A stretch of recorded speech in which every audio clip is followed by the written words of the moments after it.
Hello, Monster Baiters. Thank you for continuing to listen, and please keep the reviews rolling in. It takes very little time, and it will help us continue to grow. All right, enjoy this week's show.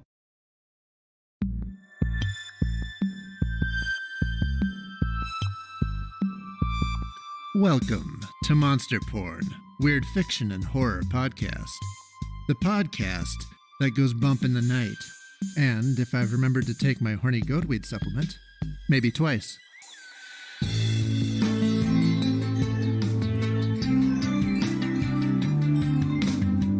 This week's episode is The Time Eater by Bret Norwood.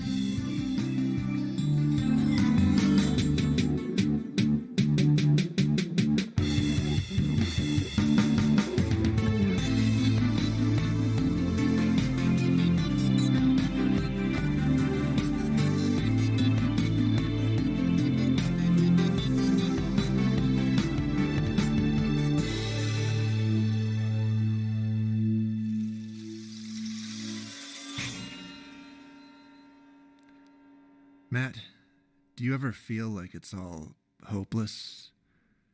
Like you'll never achieve even your most modest and primitive aims in life?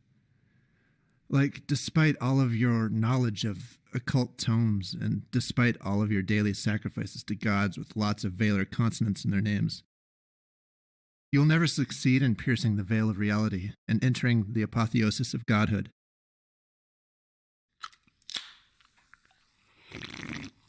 Every day, man. Every day. You're not listening, are you? Oh, what? Sorry, I was on ESPN.com trying to catch up with the games from last night. What's up? Isn't it cruel how nature infuses us with desires, often simple, honest desires, and yet frustrates them at every turn? You seem a little down, man. Isn't it terrible that work never seems to pay off, yet we continue to labor in vain because we continue to feel and to feel attachment toward our aims? Despite all my rage, I am still just a gerbil on a treadmill. And the treadmill goes and goes, but goes nowhere until the grave. If your work doesn't pay off, you're doing it wrong. What if I'm right and the universe is wrong? The demiurge who made it is not a perfect being. Dude, you've got the entirely wrong spirit about this. Which spirit is that? Say his name. No, I mean, you can't change what you're given to work with, only your attitude. And if you look at things with more positivity, you're going to get more positivity in return. But the universe is an uncaring, soulless array of particulate matter that cares not for the positivity of man. Full of threatening and immense entities we can't even begin to understand. What, like Puggles? No, we can understand him. It's just better if we don't. You rang? Damn it, Matt, you said his name. I still prefer the Desolator of Abath Kanath. What's the problem here? Bret's being a little bitch. Of course. I must say that whenever I walk into a room where he's at, the atmosphere's like peeling back the layers of a cuck like an onion. It's like incelception in here. Yeah, he says that it's all hopeless and that the universe is uncaring and antipathetic to the aims of human beings and all that. Big words from the backward hat guy, huh? Well, duh. Is that news? I should know. I'm one of the ancient ones. Yeah, but you should keep fighting and persevering in the face of adversity, right? Well, I'm a vast and powerful cosmic entity capable of desolating worlds. But if I were you, no. No, I'd just give up. Oh.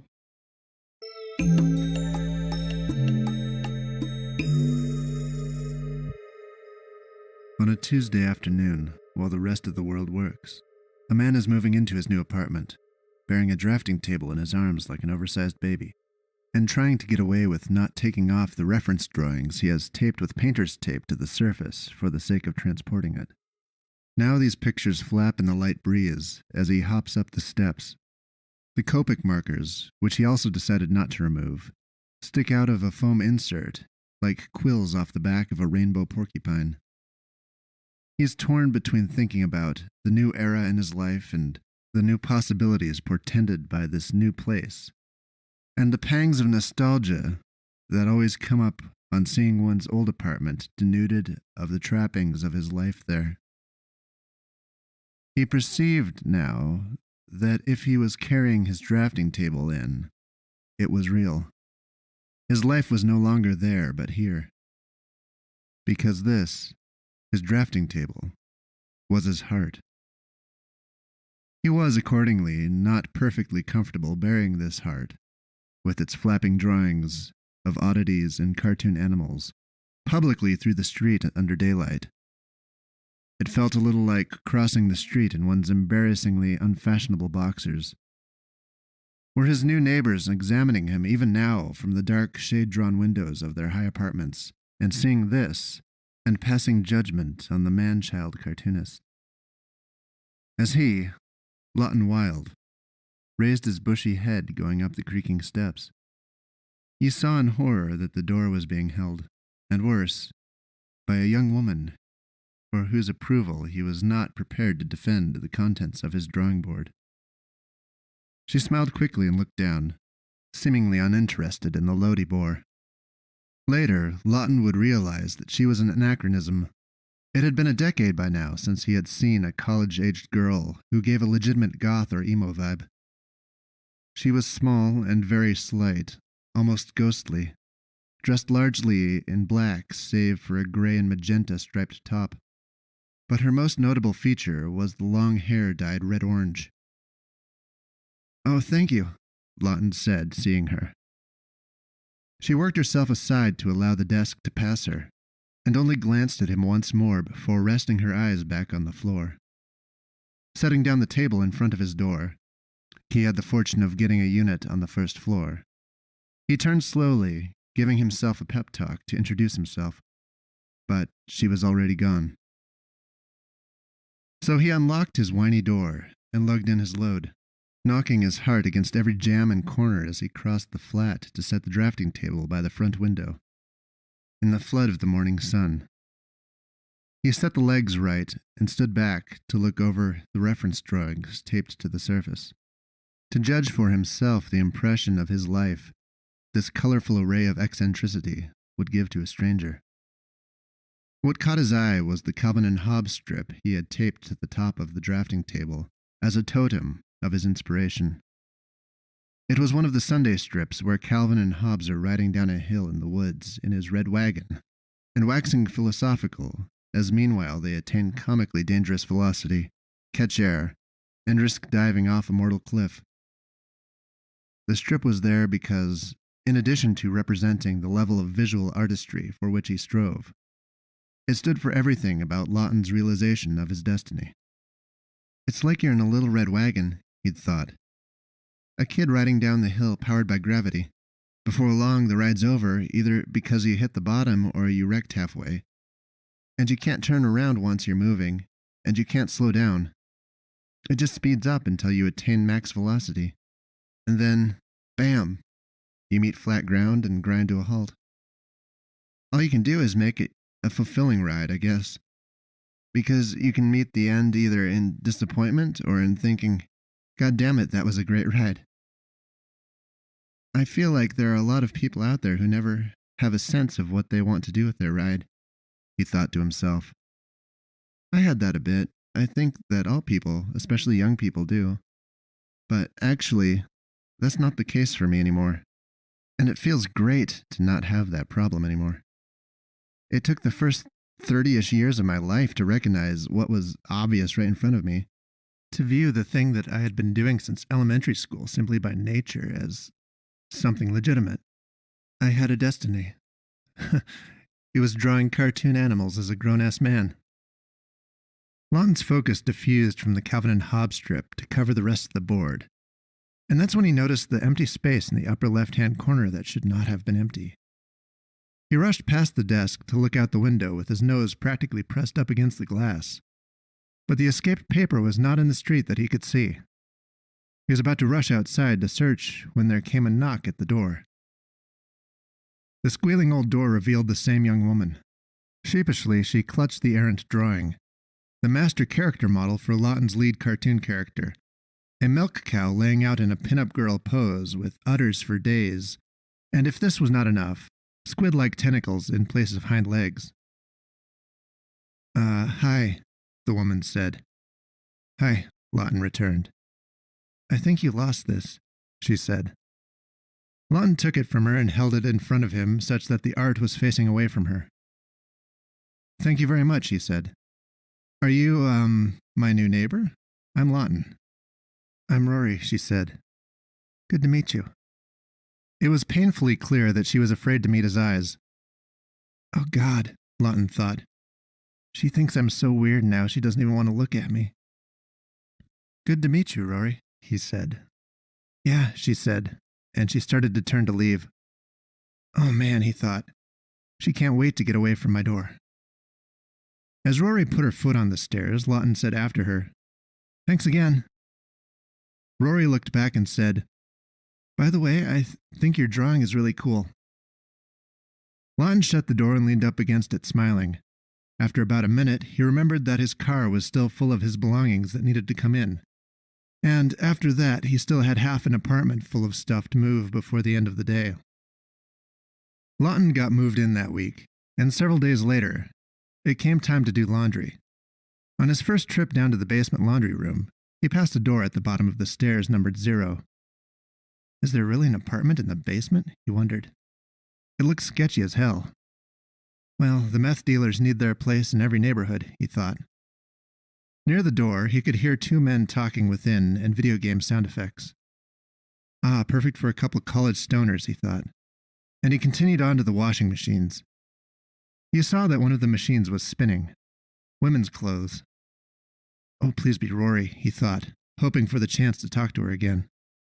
But then, 5 minutes later, when he heard steps coming down the stairs, he thought, Please don't be Rory, please don't be Rory. I'm wearing pajamas for God's sake, I'm not prepared for this. He braced himself as someone came around the corner. With a flash of fox-orange hair, he knew it was indeed her. She said nothing. Cautiously, he stole a glance. Hi, he said. Oh, hi, she said back, as if she hadn't noticed the 6-foot man in pajamas in the middle of the otherwise empty room. He was a little offended by this. After a few seconds of silence, she spoke up again. Nice PJs. He laughed and said, Thanks. It's laundry day, what can I say? So, what do you do? She wondered, glancing over from her open washer. Oh, he stalled. Here was the hard part, a question he always dreaded a little bit. I'm a cartoonist, he said. No shit, she said, and then, oh, sorry, pardon my mouth. He laughed and told her it was all right. That drawing from the other day, is that your own character then? Yeah, I do a webcomic. What's your webcomic about? My webcomic is about Cthulhu, a bovine abomination working the lactation gig at Lovecraft Foods dairy farm. This is where blue cheese comes from. The cows are fed a steady diet of hormones and animal rights protesters. That sounds awesome. Really? Thanks. How's it going, your webcomic? How's it going? It's growing slowly but steadily. I'm up to about 150 followers on Instagram and 300 on Twitter. Better than the big gaping 0 from 3 months ago. Cool. And what do you do? Oh, she said, and now it seemed it was her turn to stall. I'm kind of between jobs right now, she explained. I was working in the county treasurer's office, but now I'm looking for something else. Best of luck with that, Lawton told her. Yeah, thanks. Now Lawton was at the laundry room door with his empty hamper, halfway leaving and all the way looking for another excuse to stay. Well, he said, I gotta go back topside. Good to see you. Okay, bye, she said brightly. And Lawton began his climb back up the stairs, kicking himself for saying good to see you, which did not seem appropriate for someone who was basically a stranger. On the other hand, while kicking himself for not trying to draw out the conversation. Later, on his way back down to transfer over to the dryer, that door numbered 0 popped open right as he reached the foot of the stairs, and a hirsute Asian man stumbled out in front of him. Oh, sorry, man. Pardon me. He looked like a samurai might after degenerating for 2 decades on the sauce. Long black hair, wild beard, big arms, and a bit of a belly. He wore a plain t-shirt and jogging pants.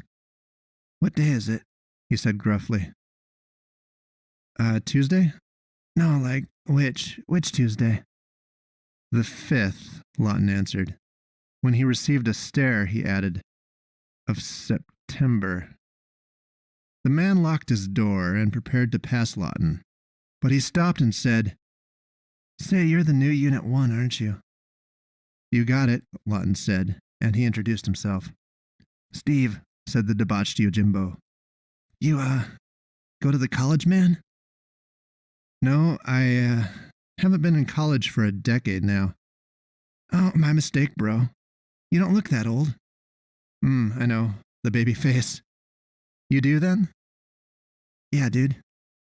What are you studying? I'm not quite sure. You're not sure? I'm not sure. Okay, like you're undeclared? Something like that. Hey, man, this is a long shot, but are you in the market for something to pass the time? So they are drug dealers, Lawton thought. I had believed I was joking. What do you mean? Are you into chronophagy? I don't know what that is. Oh man, it's like this thing that was big in Japan. It's like VR, but called subtractive reality. It's like this virtual pet thing, but VR, so it's like it's right there in the apartment with you. It's pretty, cool. It was like Steve had to struggle for the word cool. I've got this old chronophagy headset I need to get rid of. Oh, I don't really have the spare cash to pick up a new game system, dude, Lawton told him. Hey, that's all right, said Steve. Like I said, it's an old unit. I'm taking garage sale prices here, $5. Can I see it? Yeah, man. Steve's keys rattled as he unlocked his door and let Lawton in. It was dark in there. They had the basement windows blacked out with cardboard except for the one that was plugged up with the swamp cooler. A single shaded lamp gave the room a dull yellow glow. There was a futon without a frame propped up against the wall as a couch, and a lofted bed over it, both across from a 42-inch television of newer model year. A catawampus stack of books cried out for the supportive embrace of a bookcase on the floor beside the futon.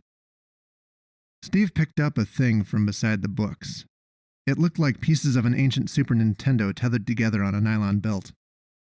That's it? Lawton said. Yep.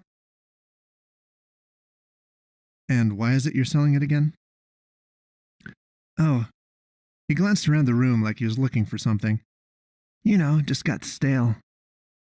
Need to get rid of some clutter. Spring cleaning. Lawton toned, taking the device into his hands. I do have a weakness for retro gaming, he said. Yeah, man, they designed it to appeal to that for sure. And I've never seen a thing like this before. It's interesting. Absolutely. A great collector's item. Lawton said again. He knew he had a $5 left over in his pocket from breaking $5 worth of quarters out of a 10 for laundry. Here was something he hadn't known existed 3 minutes ago, and now he wanted it, perhaps even more so for the curiosity of its novelty to him. It had to be somewhat rare, and he did like old consoles. While Lawton deliberated, Steve continued to search over the room nervously, making Lawton wonder if he was worried about him catching a glimpse of drug paraphernalia, or masturbatory rags discarded about the room. Okay, man, Lawton said. You got me. I'll take it. He pulled the $5 out of his pocket, and Steve accepted it quickly, passing him the headset. Cool, man, Steve said. Thanks. And Steve practically pushed Lawton out of the room. Afterwards, Lawton took his sweet time changing over his laundry while a load of Rory's sat idle in the next washer. But after 20 minutes of loitering, she did not reappear, and Lawton was forced to slowly march back up the stairs to the solitude of his apartment, the chronophagy nested in the laundry in his basket. Lawton made himself do his comic work and finished his laundry before he let himself try the device he'd bought. It was twilight, and a dim yellow light cut in at a low angle through the windows. He turned the device over in his hands and found a power switch next to a red LED on the right-hand side. Keeping his finger on it to mark the place, he strapped the thing to his head, and the world went an additional 2 shades darker through the tinted lenses. He flicked the switch. Below, in the basement apartment, dark and devoid of life, a cat-sized creature paused from gnawing on the mattress and directed an eyeless gaze upward. Lawton wheeled around in the room and saw only the same walls and carpet. Huh, he said. I don't see anything. Is this broken? He took it off.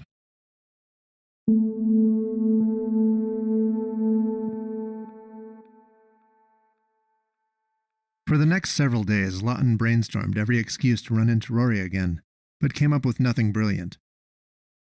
It will simply have to be up to chance, he decided. We live in the same building. It can't be too long before we run into each other again.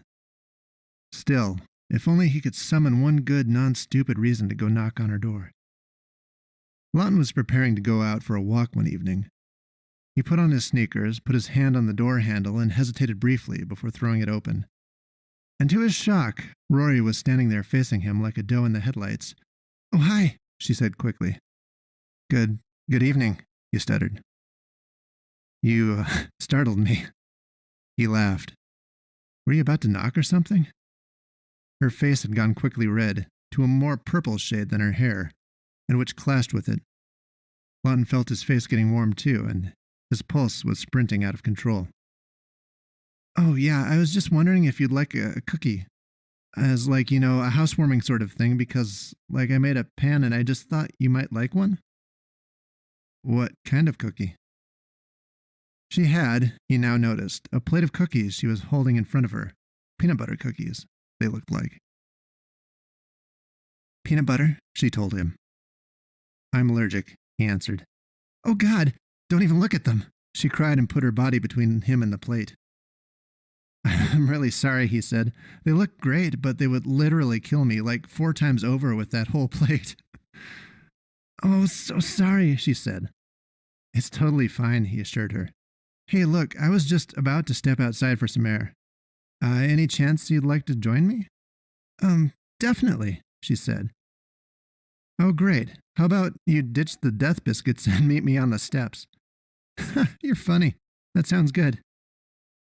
When they met on the steps, they sat in the growing dark beneath the light and watched the insects flit around it. How's the comic going? She asked him. Oh, he thought. It's going well, I guess. Tell me about it. Well, is it like your day job now?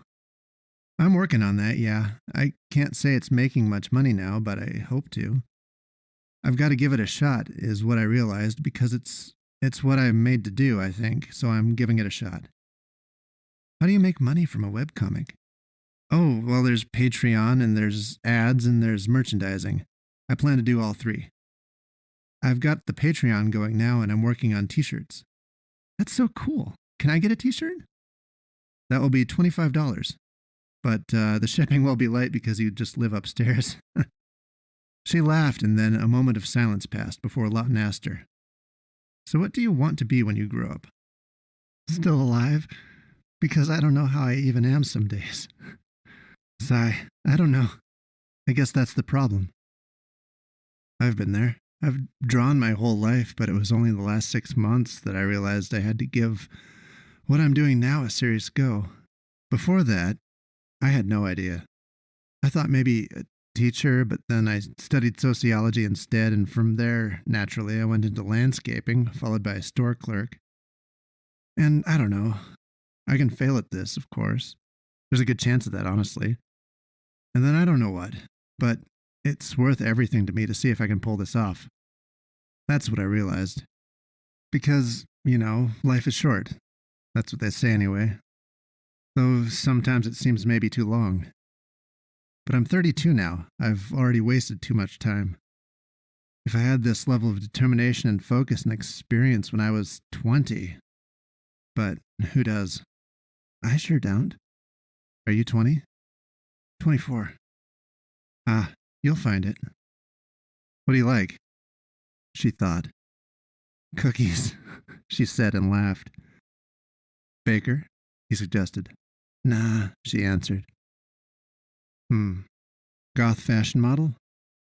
You think I'm goth? A little bit. What makes you think I'm goth? All of the fucking black to start, he told her and laughed. She also laughed. Lol, we're called alternative now, she explained. Did you just pronounce LOL in real life? Maybe. Alternative to what?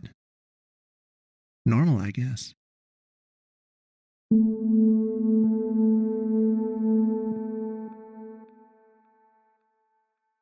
The next morning at about 10 o'clock, Lawton sat hunched over his drafting table, staring out the open window sash and watching the cottonwood trees across the street swaying in the breeze. The seeds, like daylight stars, sailed silver in the updraft into the blue yawn as Lawton failed to think about his beloved work, but instead only wanted to work on his beloved. All his worry in the world was his next move with Rory, and next to this, the comically engorged udders and purple-speckled tentacles of Cthulhu seemed pointlessly silly. With nothing productive happening, or having happened for several hours, Lawton left his stool and wandered into the sunlit living room. In the diagonal morning columns of light, dust settled slowly toward the carpet. On the sofa sat the new headset he had discarded the other night. I just need to stop thinking for a moment, Lawton thought. I need a distraction. Lawton wrapped the chronophage over his eyes, and the room went dull brown like a pair of old sunglasses. He flipped the switch by his temple. Well, he said, is this going to work? He watched the dust settle in the light, which was now breaking through the windows in piss yellow. He spun around, examining the room for any perceptible change. This is not very good, he said, and laughed to himself. He emulated his best movie trailer voice. Enter a world where everything you know is turned slightly brown. And he laughed again. But his laughter was cut short by a scratching at the door, like a dog. Instinctively, he ripped the chronophage off his face, and the sound stopped. He waited and listened, and then drew closer. He cracked open the creaking door and peered at the floor. There was nothing but the welcome mat the previous tenants had left sitting on the hardwood floor. Lawton closed the door and put the headset back on. Only then it occurred to him that the sound might have been part of the virtual reality, but he dismissed the idea as soon as he had it. The headset had no headphones or speakers. Submerged back in the brown-out world, Lawton looked around the room once again. There's got to be something here, he thought out loud. The jaundiced clock face read 10:15, and Lawton felt the disgrace of a morning wasted. I really need to do a strip, he told himself. But just then something shuffled in the open coat closet. It was too dark to see much, though, through the tinted lenses beside the most vague suggestions of the tops of shoes and the floorboards. But then he noticed there was something larger and paler than any of his shoes there, like a swaddled baby or a gigantic wadded-up sock. As Lawton stepped closer to the closet, he still couldn't make out what it was, but it appeared to be breathing. Drawing cautiously up to the closet door, he lifted up the headset slightly to peer beneath the lenses and, indeed, the creature vanished from its nest of shoes. He let the glasses snap back over his eyes and tried to reach to touch it. That's silly, he muttered. I won't be able to feel something I can only see through the headset. As his hand wavered over the critter, it hissed and rolled over, exposing a pinkish belly, and Lawton recoiled. His heart raced. Oh my God, he whispered. This supposed virtual pet looked like a house cat-sized caterpillar. Lawton had expected the Japanese designers of this thing to have come up with something cuter. Even when Pokemon had a caterpillar in its roster, it was cutesified to the point that you wanted to hug it or at least give it a good tickle. Perhaps just to prove its immateriality to himself, Lawton proceeded with the experiment of trying to touch it. With no glove as part of the VR system, there was no good reason that his hand should have been stopped by a skin the texture of a sock stuffed with a lukewarm gel pack. He gasped and took his hand away and pulled up the headset again. Indeed, the creature disappeared, and reappeared when he lowered it again. I guess this thing works after all, he muttered. It works too good. Lawton, a little scared to find out what might happen, but now as fatally curious as the proverbial cat, and assured that this was only virtual experience implemented by some arcane Japanese technology, attempted to grab the sockworm and turn it over. He laid hands on its sides. The cloth-like skin slid around easily over the warm, gushy yet firm interior. The pink of the belly felt more flesh-like than the whiter parts of the flanks and back. Nub legs wiggled at the touch. With the lightning ferocity of a wild animal, the worm wrapped bodily around Lawton's right hand, and he screamed as he felt it bite with a dull crunch of tendons and bones getting ground.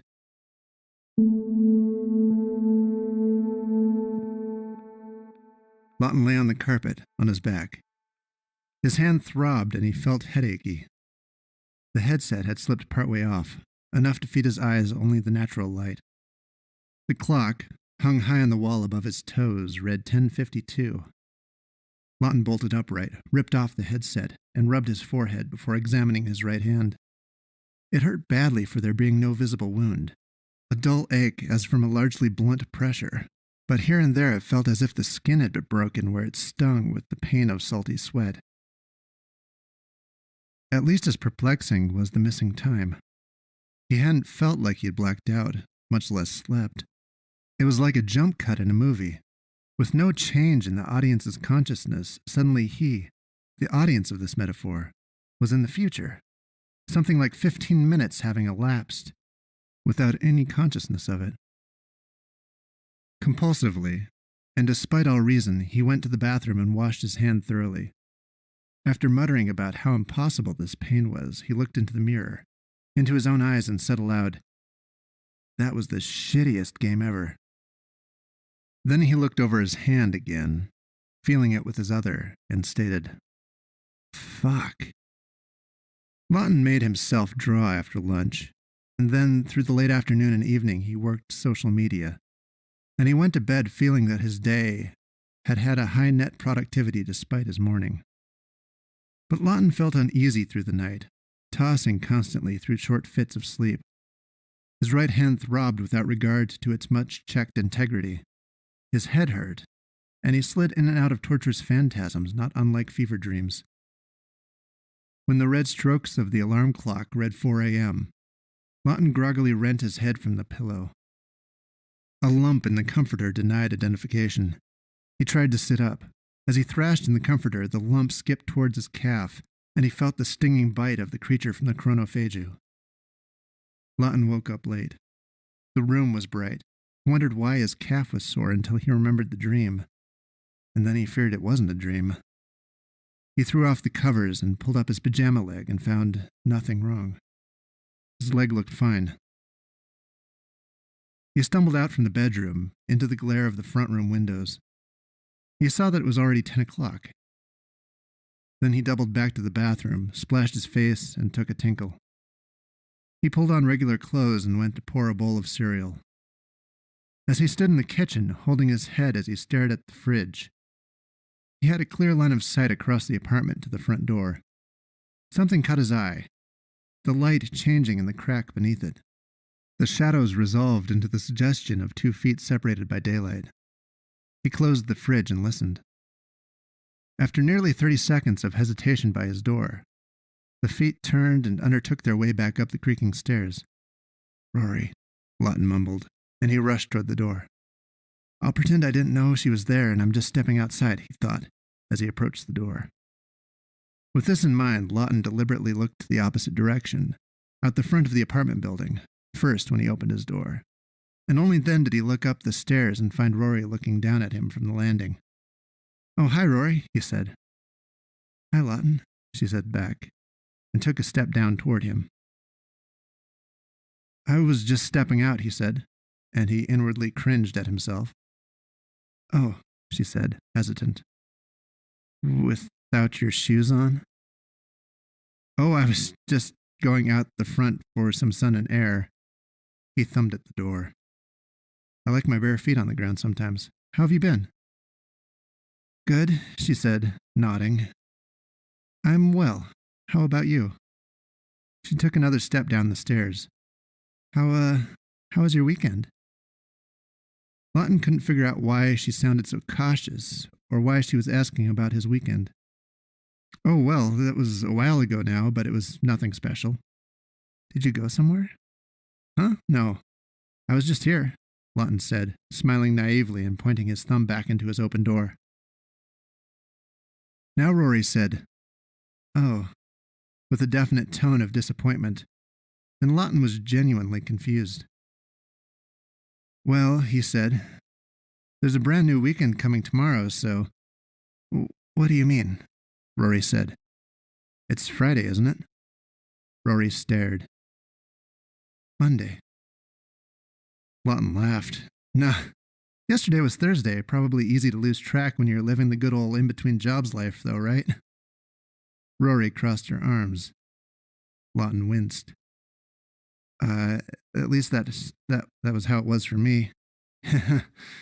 He forced a laugh. Rory looked at her phone and then leveled her eyes at him. "It's Monday. I'll see you around." Had Rory kept her eyes on him another moment, she would have seen the certainty in Lawton's face convert to confusion, and then, given another heartbeat, the confusion degrade to terror. Her ankles disappeared around the turn in the stairs, and Lawton shut his door and rushed to his phone. As he took it off the charger, the screen lit up and it was Monday. Somehow he was 3 days off from the rest of the world.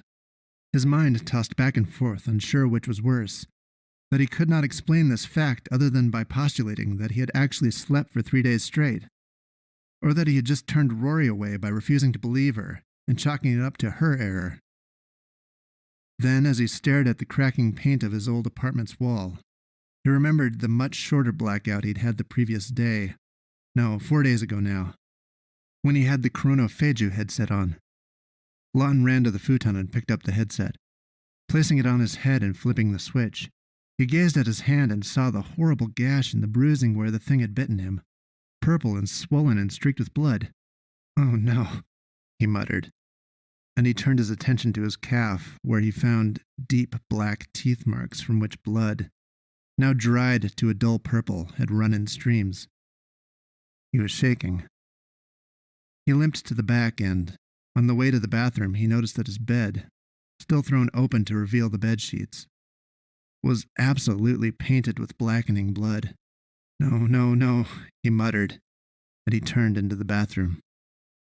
Trembling, he ran the water and washed out the wounds on his hand and calf. "This can't be real. This can't be real," he whined quietly, flushing the soap out from his stinging gashes. "The thing bit me," he thought, "when I wasn't even wearing the headset. It's here even when the thing's off. The headset just allows me to see it. What it's done to me." "Okay," he said, emerging into the bedroom. "I've got to do 2 things. He took a golf club out from his closet. "I've got to get rid of the chronophagu thing, and I've got to do damage control with Rory." He searched over the room through the headset and saw nothing awry. He used the club to pull the covers the rest of the way off the bed, and also found nothing except more smeared, dried blood. Lawton wound his way back out to the living room, now cast in dismal brown, examining the floor and the corners and the shelves of the bookcase. He knocked the pillows off the futon with his club. "This is absolutely nuts. I lose time when the monster bites me. It's a time eater." He stopped and stared through the wall in front of him. Chronophagu. Chronophage. Time eater. Lawton drew slowly up to the closet where he had first seen it. It was not among the shoes, but it was too dark to see all the way back. He reached in and pulled the chain on the light, which cast the walls in thick yellow. Nothing. The creature was not on the floor, and his pulse, which had peaked, began to ease up on the throttle. But then something subtler caught his eye, a wisp of spider's web, dangling from behind one of his jackets. He pulled the heavy winter jacket aside with the golf club, and all his arm hairs stood up. Behind his coats, something was stuck to the wall, from which that web-like tail dangled. It was like a cocoon, fleshy and fibrous. Breathing in short, shallow breaths, Lawton touched it with the club, testing it. Nothing happened. Should I just beat the shit out of it? He wondered. I don't know if I'm ready to see what comes out of it. But fuck, this is the chance. Careful not to disturb the cocoon, Lawton took his coats off of the hangers and piled them on the floor, getting them out of the way for his inevitable assault on the hibernating creature. He affirmed to himself that it had to be done. Therefore, there was no room for his fear. He simply had to raise the club and become the instrument of its destruction. Hesitation only increased the odds of missing the opportunity, and fear only made what must be done miserable. He could give no space to fear. He readied the club. He would begin by jabbing the club directly into it as hard as he could. If that didn't appear to kill it, then he would try to knock it to the floor and beat it until it died. With this plan conceived, there was no excuse for stalling. Still, Lawton found it difficult. He held the club level, prepared to thrust. Okay, he thought. I'm going to count to 10, that's it. No more, no less. I'm going to give myself 10 seconds, and then I'm going to do it. 10. He breathed shallowly through his nose. 9. His eyes darted up and down the perfectly still cocoon. 8. His mouth fell open, and then, thinking of what might spray out when he squished the creature, he closed it again. Fuck it. It's not moving. I'm doing it. Lawton braced the handle against his shoulders and thrust with all his strength and weight. The cocoon burst and something poured out, thrashing and fully alive, that reminded him of those wind-up chattering teeth toys they used to make, giant articulating human teeth, and a glimpse of pudgy baby arms. And it thumped onto the floor and ran toward him, about the size of a toddler now, bigger than the cocoon itself had been, somehow. He fumbled with the club, trying to strike it, as it ran into him, knocking its big white teeth against his kneecap, those rubbery little kitty arms flailing. Lawton kicked and stumbled backwards, away from the thing, which ran out into the apartment way faster than he would have liked to see the thing able to move. It vanished quickly into the apartment, but what he saw could be described as this: an off-white, bulgy sock puppet body, no eyes, an oversized human mouth, arms and legs like a baby doll held in the stance and the rough proportions of a T-Rex. It had vanished into the bedroom. Lawton rounded the corner into the bedroom slowly with the club raised. It was darker in the back of the apartment. Through the tinted lenses, it was more difficult to see into the shadows. He couldn't see the thing with them, and he couldn't see the thing without them. First sign of movement, and he was swinging. He listened as he circled the bedroom. The closet and the bathroom were both suspect. The chronophage did not seem to be in the bedroom. As the club head wobbled in front of Lawton's face, he became aware he was spiraling into shock, and, ridiculously, the most concerning problem for him became his undeniable need to urinate. But he doubled down on his grip on the handle, and he focused himself on the closet. He reached his hand in for the pull chain on the light, while keeping himself as back and ready as possible. The light clinked on, and he immediately saw that the floor was clear, as was the shelf. He reached in with the club and batted at the hanging clothes, eliciting nothing. Quickly, he realized it had to be behind him then, and he glanced at the bathroom. Lawton pulled the chain in the bathroom, reaching around the corner from the outside. The room was washed in yellow. Lawton eyed every corner and quickly surveyed everything he could without entering. Lawton drew 3 quick breaths to psych himself up and stepped inside, first turning swiftly to clear the corner of the room to the left of the door, which he had been blind to from outside. Then he pivoted toward the shelving, which held nothing but undisturbed towels, and settled his gaze on the shower, across which the shiny blue curtain was completely drawn. This is like reverse Psycho, Lawton found himself thinking. The monster's in the shower and I'm about to bludgeon the fuck out of it. Affording no room for hesitation, he ripped aside the curtain with the club, sending several of the curtain hooks flying around the room, and revealing a tub completely empty. Terror seized Lawton. Somewhere he had made a mistake. It could be anywhere now, if not here, in what he thought was the last place to look. The sound of movement registered in his ears only as the weight came down on him from above, and Lawton screamed as dull, oversized teeth dug into his shoulder and collar. When is it now? Lawton thought, sick to his stomach. He was crumpled on the bathroom tiles. He bolted upright and scrambled to get onto his feet. Everything hurt now, basically, radiating from his shoulder and his hand and his calf. Looking down at himself through the lenses, he saw that his clothes were completely caked in blood. Lawton ran into the living room. Thank God, still daylight, he thought, and he took up his phone. The battery was dead. That was not a good sign. Instead, he hurried over to his desk and opened the laptop. He waited for it to wake up, surveying his apartment as the loading wheel spun. The desktop came up and he saw that it was Tuesday at 11:15 a.m. Fantastic, he thought. Only a day this time. I can deal with that.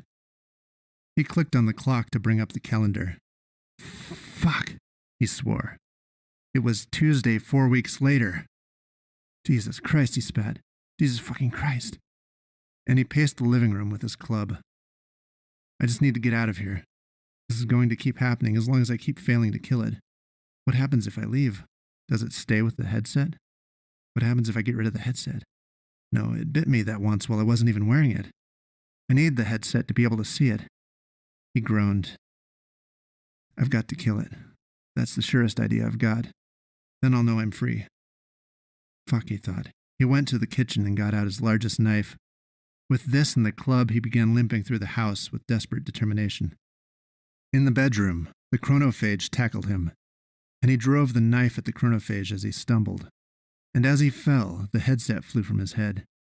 Time must have vanished again, because the chronophage was gone in an instant. Indeed, there was a fresh bite on his side. Lawton rolled over quickly, aware that the device was necessary to his defense against this creature, and had left his head.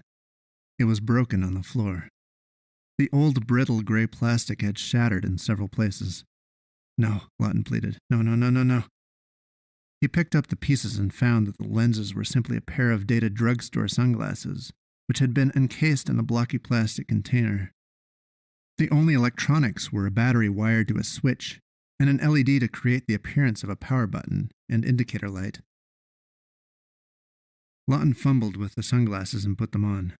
The chronophage stood idle in the corner of the room. Lawton crawled backwards away from it, but it did not move, but only stood straight up with that eyeless worm head pointed vaguely in his direction. Lawton reached for the knife. Remembering the battle before the last bite, he looked for a wound on the chronophage and did not see one. His heart fell. But he was sure the knife had connected. Wait. Indeed, there was a milky white scar on the thing's side. Enough time had passed for it to fully heal. Lawton rushed the chronophage. The thing thrashed with animal intensity and fled before Lawton could wound it. He took the club and gave chase. It had gone into hiding, but there was a paper on the living room floor, which appeared to have come in under the door. Lawton unfolded it and read. He was being evicted. The letter was dated 3 months into what should have been the future. Lawton threw it aside and searched for the chronophage. He met the creature in the kitchen. Man and monster held a staring contest, blue eyes against the eyeless. Lawton raised the club. It shook terribly in the air. No time left for you, he choked out, and he charged.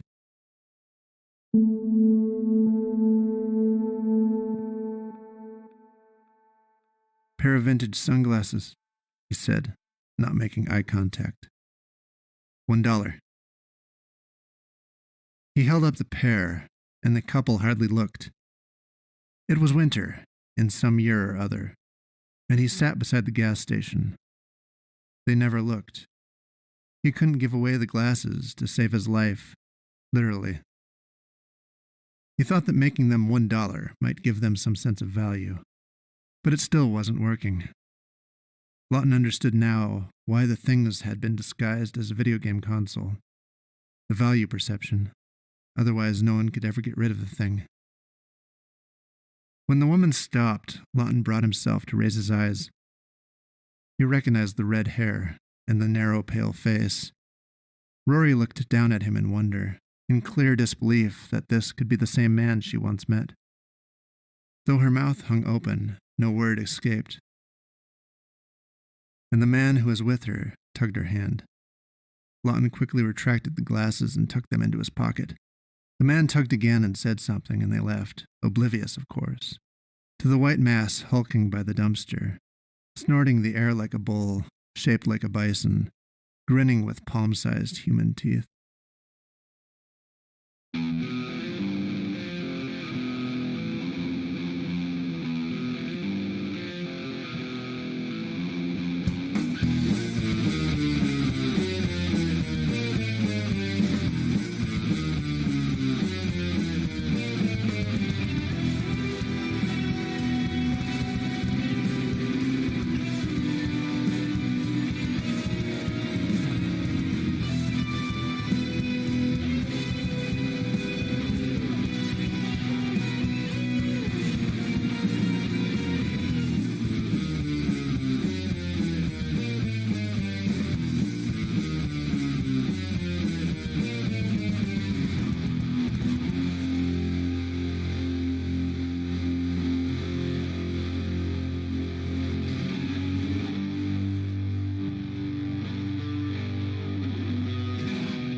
must be so frustrating and humiliating to be a couple of insignificant, hairless African apes with funny-shaped heads.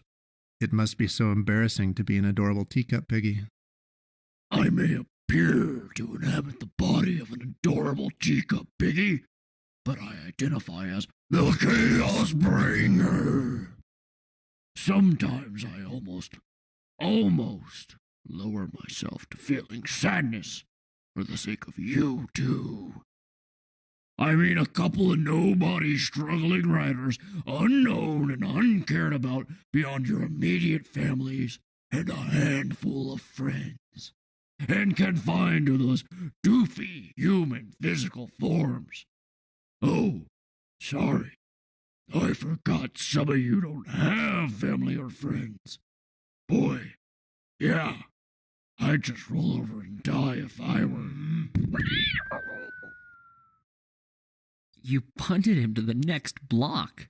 We'll see how he feels about being a half-pound of designer pet now. You know, I think I'm better now. Want a beer?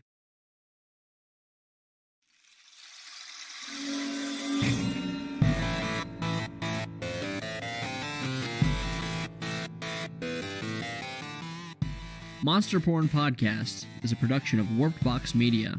Hey, that's my job. Today's story was The Time Eater by Bret Norwood. Bret also did the music.